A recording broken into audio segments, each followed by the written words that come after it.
জেনার শাস্তি যদি কাউকে দেওয়া হয়, তাহলে উপস্থিত ইমানদাররা যেন সম্মিলিতভাবে একসাথে দেখে, চোখে যেন দেখে তার পরিণতি কি হচ্ছে। কোরআন শরীফের আয়াত, ওয়ালিয়াশহাদ আযাবাহুমা তাইফাতুম মিনাল মুমিনিন। আল্লাহ বলছে অবিবাহিত ছেলে মেয়ে 100 বেত্রাঘাত করবেন চামড়ার চাবুক দিয়া, যেন প্রতি আঘাতে কলজা ছিঁড়া যায়, 1000 বছর যেন মনে পড়ে। একজন আমার আজকে বলতেছে, হুজুর এক জায়গার কথা বলতেছে, হুজুর এত রাস্তা ভাঙ্গা, গত 15 দিন আগে আমি গেছি হুজুর, আসছি, আজ 15 দিন পরেও মন হইল আমার শরীরে দেখা করে ওই ভাঙ্গা রাস্তার কথা মনে হয়। মানে উনি আমারে বুঝাইছে, হুজুর আমনে কেমনে প্রত্যেক দিন জার্নি করেন এইটা বুঝে না আর কি। আমাদের বলতে এক মৌলানা সাহেব আমাকে পরিচিত, উনি বলতেছে হুজুর আমি 15 দিন আগে গেছি ওই ভাঙ্গা রাস্তার ঝাঁকড়ানিতে, আমার আজকে 15 দিন পরে এখন মনে হইল শরীরটা দেখা না করে। হ্যাঁ, আল্লাহ বলছেন ওয়ালা তাখুযকুম বিহিমা রাফাতুন ফি দীন। মুসলমানের বাপ আমি এক সন্তানের মতো আপনাদের, ছেলেরা তোমরা আমি তোমাদের ভাইয়ের মতো, অথবা 16 বছর যার বয়স তুমি আমার সন্তান, আমি তোমার বাবার মতো। আমার 16 বছরের সন্তান আছে, আমার প্রথম সন্তানের বয়স 16 বছর। তোমাদেরকে বলছি বা অসভ্যতা, ব্যভিচার, নারী পুরুষের অবাধ, মোবাইলে হোক আর বাস্তবে হোক, নারী পুরুষের অবাধ সম্পর্ক, এই জিনা, ব্যভিচার, নারীর ছবি, অশ্লীল দৃশ্য, নাটক, সিনেমা দেখা, এটা একটি সমাজকে শান্তি দেবে না। আজ না হয় কাল বন্ধু দোস্ত, একবার পিছলাইয়া পড়লে আরেকবার সোজা হইয়া দাঁড়াইতে সময়। ফিলিস্তিনের মুসলমান পিছলা খাইছে আজকে 76 বছর, ইসরায়েলের বেঈমানদের হাত থেকে এখনো নাজাত পায়। 1948 সাল থেকে ফিলিস্তিনের মুসলমান রক্ত দিচ্ছে। আজ যদি গাজার মাটি মোটর দিয়া পানি উঠায়, আমার তো মনে হয় গাজার মাটিতে স্বাভাবিক পানি উঠবে না, মোমেনের চোখের পানি উঠবে। আর যদি গাজার মাটি চিপ দেয় তো পানি বের হবে না, মোমেনের রক্ত বের হবে এখানে। এই পরিমাণ রক্তের নজরানা ইমানদার পেশ। কিন্তু বিজয় আসবে, বিজয় হবে, ইসরায়েল হারবে, কোনো সন্দেহ নাই। ফেরাউন যেহেতু হারিয়ে গেছে, নমরুদ হেরে গেছে, সাদ্দাদ আর কারুন যেহেতু হারছে, পৃথিবীর সমস্ত জালেম যেহেতু হারছে, তো এই বেঈমান নেতানিয়াহু নামের এই কুত্তাও হেরে যাবে, এতে কোনো সন্দেহ নাই। কথা হইল মালিক আল্লাহ তাআলাই জানেন আর কত রক্ত নিবেন, আর কত চোখের পানি নিবেন, ও তো মালিকের ফয়সালা। 1964 ইংরেজিতে রোহিঙ্গাদের উপরে প্রথম অত্যাচার শুরু হয়েছে, আজকে প্রায় 60 বছরের বেশি, 61 বছরের কাছাকাছি। আজও তারা ঘুরে দাঁড়াইতে পারে। 1947 ইংরেজিতে ব্রিটিশ যখন এই উপমহাদেশ ছেড়ে দেয়, সেই সময় কাশ্মীর অমীমাংসিত ছিল। মানে ব্রিটিশ যখন এই ভারত এবং পাকিস্তান আলাদা করে দিয়ে গেছে, হিন্দুস্তান আর পাকিস্তান, তখন কাশ্মীরের সমাধান দিয়ে যায় না। এই 47 পর থেকে আজকের এই দিন পর্যন্ত প্রায় 78 বছরের কাছাকাছি এই কাশ্মীরের মুসলমান ইন্ডিয়ার বেঈমানদের হাতে রক্ত দিচ্ছে, আজও ঘুরে দাঁড়াইতে পারে। এজন্য প্রিয় ভাই নওজোয়ান, নারী দেখা শেষ কথা না, মোবাইলের ছবি দেখা শেষ কথা না বাপ, অশ্লীল দৃশ্য দেখা শেষ কথা না ভাইয়া। তোমার আব্বা সরকারি চাকরি করে, এটা শেষ কথা না। তোমার বাপ বিদেশ থাকে, এটা শেষ কথা না। তোমার আব্বার উপার্জন ব্যবসা মাশাআল্লাহ ভালো, এটা শেষ কথা না। দোস্ত তুমি ভেবো না এটাই তোমার মৃত্যু পর্যন্ত নিরাপত্তার গ্যারান্টি, যে তুমি এক ওয়াক্ত নামাজ পড়তে হবে না, তুমি আল্লাহরে ডাকতে হবে না, তুমি নারী দেখো, ছবি দেখো, মোটরসাইকেল চালাও, জিনা করো, ব্যভিচার করো, মদ খাও, নেশা করো, গাঁজা খাও, জুয়া খেলো, তোমার আব্বার সম্পত্তি কমবে না, তোমার বাবার ব্যবসায় ভাটা পড়বে না, তোমার আব্বার বিদেশ বন্ধ হবে না, তোমার উপার্জন, তোমার বাড়ি ভাড়া, বিল্ডিং এর বন্ধ হবে না। না দোস্ত, খোদার কসম, এটা বিষয়টা এমন না। কোন এক রাত গভীরে দুশ্মনের শুধু হিসাব, শুধু আওয়ামী লীগ বিএনপির হিসাব করলে হইতো না, হিসাব শুধু বাংলাদেশের 2-4টা দলের হিসাব করলে হবে না, হিসাব করতে হবে সারা পৃথিবীর। আগামীর যুদ্ধ ঈমান আর কুফরের যুদ্ধ, আগামীর যুদ্ধ মুসলমান আর ইহুদির যুদ্ধ।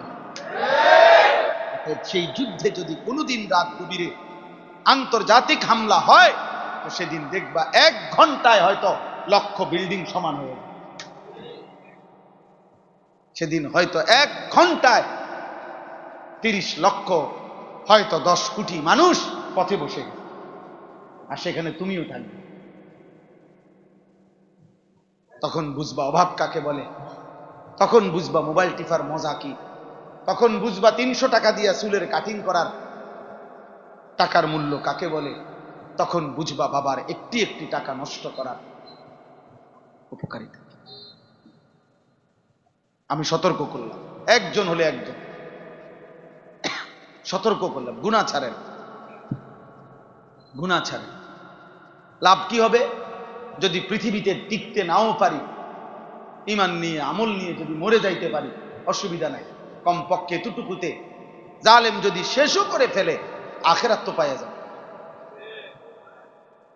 কিন্তু নামাজ নাই, রোজা নাই, হালাল নাই, হারামের বাস বিচার নাই, আবার দুনিয়াও পাইলাম না, তো এই অবস্থায় যদি জীবন দিতে হয়, আখিরাত বুঝেন নাই কথা? আল্লাহ আমাদেরকে তৌফিক দান করে। আজকের এই সবগুলো কথার কথা হলো ইসলাহে নফস। আল্লাহ তাআলা 5টা কথা আমাদেরকে বলছেন, আমি শুধু তর্জমা বলি। 1, আল্লাহ বলছেন ওয়ালাকাদ খালাকনাল ইনসান। এই যে আয়াতগুলো আমি পড়ছি, 26 নম্বর পারা, 50 নম্বর সূরা, সূরায়ে কাফ, এই সূরার 16, 17, 18, 19 এই 4টা আয়াত আমি পড়ছিলাম। এই 4টা আয়াতের মধ্যে আমি তর্জমা করতেছি। শেষ কথা পেলাম, আল্লাহ তাআলা প্রথমত আমাদেরকে 5টা কথা মনে করাই দিয়েছে, দিয়া একটা কথা বলছে, খেয়াল করেন কি কর। 1, আল্লাহ বলছে ওয়ালাকাদ খালাকনাল ইনসান, বান্দা মনে রেখো আমি তোমাকে সৃষ্টি করেছি। এই হলো প্রথম কথা। তুমি এটা কিন্তু মনে রাখো, তুমি আমার থেকে ছুটতাম, আমি বানাইছি। এই পৃথিবীর সবটা দিয়েও তুমি আমার আড়াল হইতে পারতা, আমার বাঁধন থেকে তুমি ছুটতে পারবা না।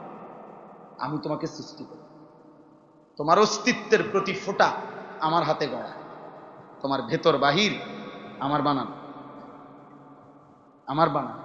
অতএব তুমি প্রতিদিন মনে করো যে আমি আল্লাহ তোমাকে সৃষ্টি করেছি।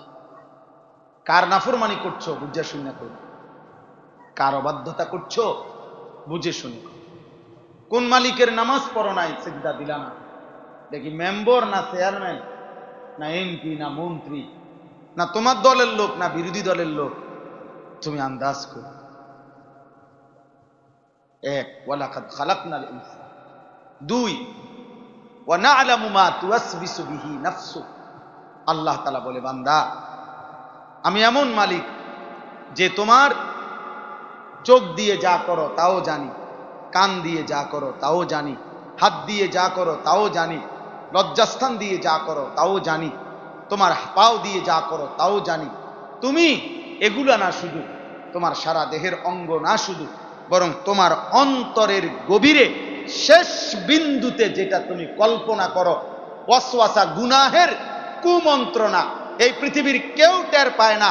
প্রত্যেকবার মোবাইলে ছবি দেখলে তোমার দিলের মধ্যে কি কি অশ্লীল কল্পনা আসে, এই নারীকে নিয়া, এই উলঙ্গ ছবিকে নিয়া, নাটক দেখলে, সিনেমা দেখলে, রাস্তার বেপর্দা নারী দেখলে তোমার দিলের মধ্যে কি কি ভাবনা আসে, প্রত্যেকটা সুদের টাকা, ঘুষের টাকা, হারামের টাকা নিয়া তোমার অন্তরের গভীরে যে পরিকল্পনা, পৃথিবীর কেউ টের না পাইলেও আমি আল্লাহ প্রতি সেকেন্ড সেকেন্ড, মুহূর্তে মুহূর্তে আমি জানি জানি জানি। আমি ওয়ানা'লামু মা তুওয়াসবিসু বিহি নাফসু, অন্তরের গভীরের যেই কুমন্ত্রণা, গুনাহের চাহিদা, গুনাহের প্রতি যেই অন্তরের গভীরে যেই আগ্রহ, আমি সেটাও জানি। আমারে লুকাইবা কেমনে বান্দা, আমারে আড়াল করবা কেমনে? 3 নাম্বার, ওয়া নাহনু আকরাবু ইলাইহি মিন হাবিলিল ওয়ারিদ। আল্লাহ বলেন, মানে বুঝাই, এই যে হাত, আল্লাহ বলে বান্দা দেখো এই উপরে এগুলা তোমার পশম, এগুলা, এরপরে তোমার চামড়া, এরপরে গোশত, এরপরে রক্ত। এই রক্ত মানুষের, গোশত হাড্ডি, এরপরে রক্ত, মানুষের শেষ যে অংশ রক্ত। এই রক্ত মূলত নিয়ম কি? রক্ত, এখানের রক্ত এখানেই থাকে না, এখানের রক্ত এখানেই থাকে না। মানব দেহের রক্ত সারা দেহে সার্কুলেশন হয়, মানে চলতে থাকে, বুঝছেন? তো এই রক্ত চলাচলের জন্য রক্তের সাথে সূক্ষ্ম নালী আছে, শিরা আছে আর কি, রক্তবাহী শিরা, স্যালাইনের তারের মতো চিকন, আরো সূক্ষ্ম। ওইগুলোর মাধ্যম দিয়া সারা দেহের রক্তের কি হয়? সার্কুলেশন হয়, মানে রক্ত সরবরাহ হয়, চলতে থাকে আর কি, সারা দেহে ঘুরতে থাকে।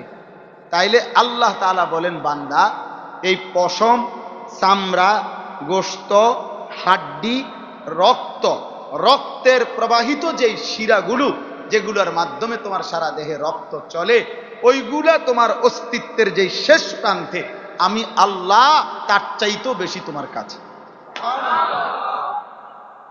ওয়ারিদ মানে ওয়ারিদের মূল সারা দেহে। এখানে আমরা যে শাহরগেরও কাছে বলি, এটাও এটা, মানে এখানেও রক্তনালী আছে। আল্লাহ বলেন, ওয়া নাহনু আকরাবু ইলাইহি মিন হাবিলিল ওয়ারিদ। তোমার দেহের শেষ যেই রগ রেশা, রক্ত প্রবাহিত শিরা, উপশিরা, আমি আল্লাহ তার চাইতো কাছে, আমারে ফাঁকি দিবা কেন? বলো না যুবক, আল্লাহকে ফাঁকি দিবা কেন? রাত 2টায় লাইটে না নিবাইছো আল্লাহরে, ইয়ারফোনে না লাগাইছো কানে, আল্লাহকে ফাঁকি দিবা কেমনে? ইয়ারফোন লাগাইলে আল্লাহ বোঝে না, কথা বলে না। রাত বেশি হয়ে গেলে আল্লাহ বোঝে না, লাইট নিবাইলে আল্লাহ বোঝে না, সিটকারি লাগাইলে আল্লাহ বোঝে না, আব্বা মা ঘুমাই গেলে আর আল্লাহ টের পায় না। তাহলে ওমা তাকুনু ফি শানিন ওমা তাতলু মিনহু মিন কুরআনিন ওয়ালা তা'মালুনা মিন আমালিন ইল্লা কুন্না আলাইকুম শুহুদান ইদ তুফিদুনা ফীহি। রব্বুল আলামিন বলে, বান্দা তুমি যেই অবস্থায় থাকো না কেন, আমার কোরআন থেকে তুমি যেটুকুই পড়ো না কেন, যখন তুমি যেই আমলই করো না কেন, যখনই তা করতে থাকো, খোদার কসম আল্লাহ বলে, ইল্লা কুন্না আলাইকুম শুহুদান, আমি আল্লাহ তোমার সামনেই থাকি, আমি সামনেই থাকি বান্দা। তুমি যখন নারী দেখতে থাকো, আমি সামনেই থাকি, তুমি যখন তাহাজ্জুদের সেজদায় কাঁদো, আমি সামনেই থাকি। মদের আড্ডায়, জুয়ার আড্ডায়, নেশার আড্ডায় যেই যুবক রাত কাটায়, আল্লাহ বলে, বান্দা আমি সামনেই আছি। রাত গভীরে তাহাজ্জুদের সেজদা দিয়ে যে তার মালিকের কাছে কাঁদে, আল্লাহ বলে, বান্দা চোখের পানি ফেলা, আমি দেখছি রে বান্দা।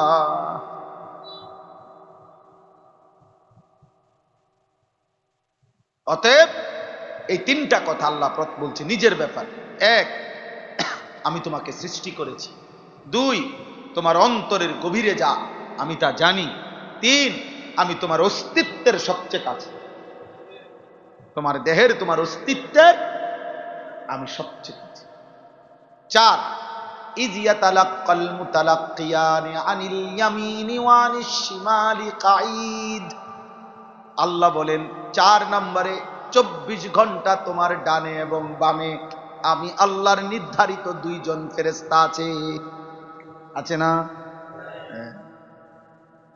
ইয ইয়াতালাক্কাল মুতালাক্কিয়ান আনিল ইয়ামিনি ওয়া আনিশ শিমালি কাঈদ। 24 ঘন্টা বান্দা ডানে বামে 2 জন ফেরেশতা বসে আছে, তোমার জিন্দেগি লিখছে। কিয়ামতের দিন এই দুই ফেরেশতা প্রত্যেক মানুষের সাথে থাকবে।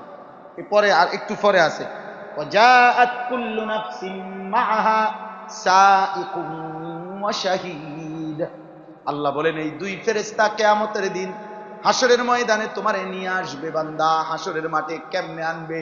একজন পিছনে থাকবে, তোমারে আগে বাড়াইতে থাকবে, আরেকজন সামনে তোমার আমলনামার ফাইলটা হাতে নিয়ে আল্লাহ পাকের সামনে তোমারে পেশ করবে।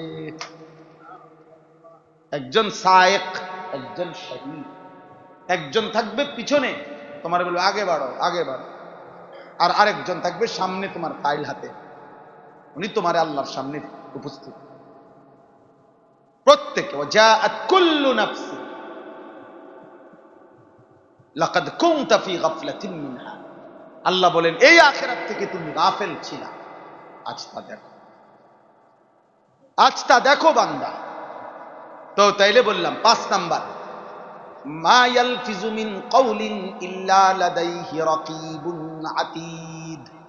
এই 5 নাম্বার হলো আল্লাহ বলে তোমার এই দুই ঠোঁটের মাঝখানে যে জিহ্বা, এই জিহ্বা দিয়ে তুমি যা বলো, ভালো মন্দ, উপকারী অপকারী, জিকির তেলাওয়াত, গালি গালাস, পাক নাফাক, হালাল হারাম, অশ্লীল কথা, অসভ্য কথা, নোংরা কথা, গালি গালাজ, আবার ইমানের কথা, আমলের কথা, তেলাওয়াত, জিকির, তাসবিহ, আল্লাহ বলে যা কিছু তোমার জবান দিয়ে বের হয়, আমার আরেকজন ফেরেশতা তৎপর চৌকান্না, উনিও 24 ঘন্টা তোমার শুধু মুখের কথাগুলো, জবানের উচ্চারণগুলো আলাদা লিখছে।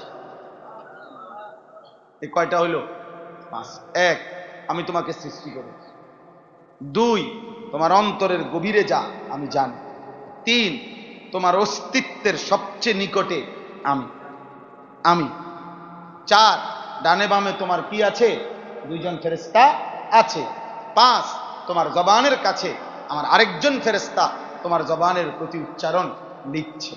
আল্লাহ বলেন এই 5টা জিনিস থেকে তুমি নিজেকে আড়াল করতে পারবা। ভাবো তো জীবনের কোন ঘন্টায়, হায়াতের কোন দিন,